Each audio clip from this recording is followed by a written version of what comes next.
coaches, athletes, and sports fans. Coach Michael Fields back. Getting into that third phase of the game now, looking at our special teams. Really just going to talk kick return and just a basic kind of alignment and a few rules. Obviously, we can get into a lot. You know, we're not talking hands team. A couple things that we have to do remind our players though as we get into kick return. I can't really get my depth very good just because of my restriction on my board here. So we'll talk alignment and alignment horizontally across the field as well as vertically and where these guys may line up.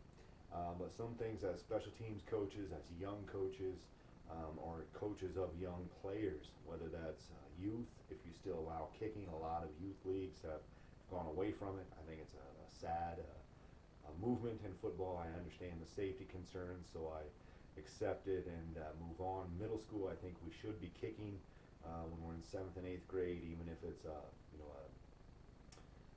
modified kick to where we don't rush or if it's dead inside the 20. I don't know. I just think we need to be keeping the kicking and keeping the foot into football, basically. So anyway, off my soapbox there. Let's just talk kick return a little bit, okay? This is kind of a standard kick return that we've been using the last couple of years, and I've shifted. I used to be more of these four guys here, or more kind of in these gaps.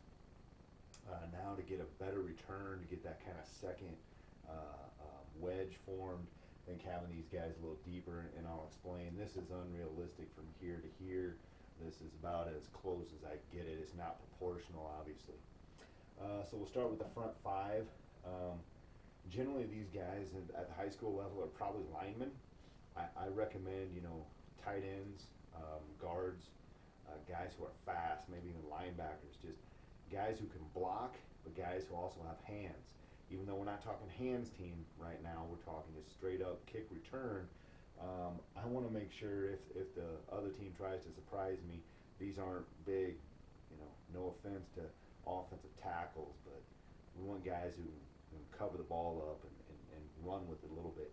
And they're expected to run, right? So anyway, base alignment, usually we're at the 50 because at high school, at least in the state that I'm at in Oregon, they kick from the 40. So we're going to be at the 50, and I typically like to back up my front guy about 3 yards, just so he's got time to react. Most states, Oregon where I'm at, you're not allowed to drill it right at that guy anymore, but still I like him to be back a little bit. What if it's a flubbed kick and it's bouncing? He has a little bit longer to react and fall on it. That's just me. If he wants to be right on the line, he feels comfortable there, that's fine. But I also find, typically we're going to run back 15 to 20 yards and then turn around and set our front wedge. So if he's back a couple yards and kind of angled, he's going to be able to look at that kicker, see the ball's away, and get back just sooner because he's the center of that wedge, and we can't really wedge anymore either. My second guys, they're going to be kind of at the hash, maybe slightly inside. They're going to straddle it with maybe their outside foot, just a few inches off of it. And then my outside guy is going to be on the numbers. So these are hash and numbers. We're going to go back about 15 yards and have our second two guys. I like these guys to be maybe slightly outside the numbers. A lot of teams now, since we can't, our rules on onsides are changing. Guys will try to pooch one behind this line and get them running backwards and fool them. This guy and this guy are here to protect from that and to set up the wall, depending on if we have a left or right return on or center return. These guys are going to be about 10 yards in front of my two deep guys. My deep guys are probably, again, I'm playing against a team and I've watched film and I've watched kickoff and the kicker is barely getting it to the 20, I'm going to scoot him to the 20. If I see the guy can boot, the kicker can really get him down there and maybe get some touchbacks, we're going to be at the 5. And we're going to adjust accordingly. And we may even do that in game, watching their kicker, maybe the wind's blowing against his face, maybe it's at his back. We're going to adjust those deep returners based on that.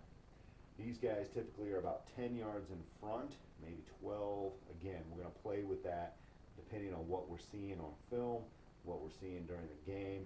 But typically they're going to be about 10 yards in front. So just imagine that's 10. There's more yardage here. And if the ball's kicked to this returner, he becomes the center of the wedge, and these four guys make that second wave. So we get two kind of wedges to go. Now obviously we can't hold hands anymore or truly lock up into a wedge at most high schools, most states I should say at the high school level, but we're going to at least form a wave of guys. Now if we got a left or a right return call, then obviously these guys, if I got a left call, these guys got to come over here. Front wedge probably going to do the same. I tell my guys to pick a number as soon as they get out there.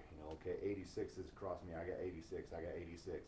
If I can get these five to stop, five of their guys, or slow them down, so these guys can set up my wall, or if I'm calling center, left, right, nothing worse, right, than having a left call and they kick it way over here. Now you're trying to loop around. Sometimes it's helpful because it gives your wall time to set up, but then he's running 40 yards to get 20. In that case, we just kill, and he just, you'll fire, have some sort of hot call. I'm just running straight up field. Tells your guys that are looping over, okay, just get upfield and find somebody, right?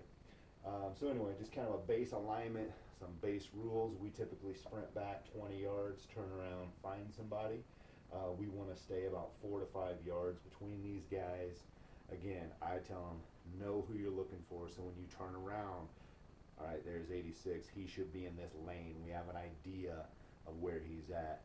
And I want my guys to kind of, at the snap, I want them to take a quick, like a 45-degree angle drop step, or I'm sorry, a full drop step to get completely turned around. But I want their eyes to stay on the kicking team, then get the head, sprint, turns. That way you have a good idea of where that guy is going to be. Kind of that baseball player move of just that complete drop step with my eyes on him. Now I bring my eyes off, then I come back around when I get down my 20 yards. If I'm a frontline guy, these guys are kind of converging towards where the ball is kicked, unless we have a left, a right, or a center call on that. Generally, my rule for my return guys, pick it up, run straight up field. We want yardage. We want to get outside the 30 if we can. Obviously, we want to break it when we can. If I know a team is a directional team, if I know their kicker's always kicking this way, I'm going to set up that, return that way and just get my guys lined up, build that wall, try to break one, okay? That's it for kick return today. Covered a lot. If you got some other things you want to share, please do. Covering kickoff, punt return coming up soon. Thanks for watching. Again, Coach Michael Fields. You can find me on Instagram, Michael K. Fields on Twitter. Shoot me an email at coachmichaelfields@gmail.com. And please like, subscribe, and share. Comment down below if you've got something you want to talk some special teams. Love talking football, love sharing ideas, love getting better, love hopefully helping you guys to get better as well. Thanks a lot.